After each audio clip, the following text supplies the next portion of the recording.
પ્રકૃતિના લેખ કહો કે પછી નિયતિના ખેલ, ઉઘાડા પગે ચાલી ચાલીને બદલાતી ઋતુઓની ગતિ માપી માપીને કેટલી રાતોને અમે ઠારી છે, ત્યારે જઈને પાકી ઇમારત મજબૂત ઈચ્છા શક્તિને કારણે આખરે બંધાઈ છે।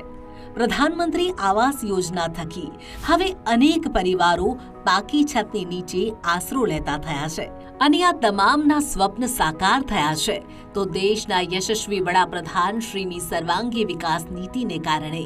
प्रधानमंत्री आवास योजना के तहत बन रहे घर आज सिर्फ एक योजना तक सीमित नहीं है, ये कई योजनाओं का एक पैकेज है। અને પ્રધાનમંત્રી શ્રીના આજ સ્વપ્નને સાકાર કરવાની પ્રતિબદ્ધતા દર્શાવી છે રાજ્યના કર્મશીલ મુખ્યમંત્રી શ્રી ભૂપેન્દ્રભાઈ પટેલે।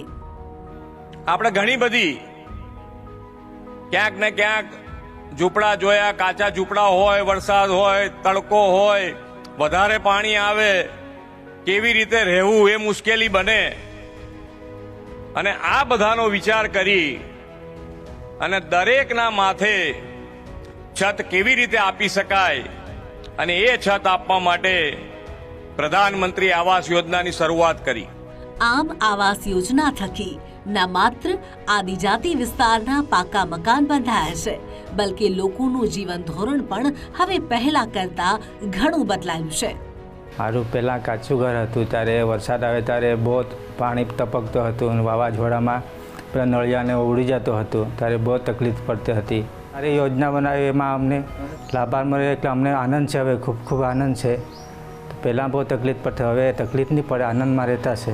વરસાદ આવે, વાવાઝોડા આવે, થોડીક તકલીફ પડતી હતી, ત્યારે મને ખબર પડી કે પ્રધાનમંત્રી આવાસ યોજના મળતી છે, એમાં મેં પછી ફોર્મ ભરીને મેળવ્યો। પછી મારે 1,20,000 સહાય મળી અને મેં એમાંથી ઘર પાકું બનાવ્યું અને એમ પાકા ઘરમાં રહું છું।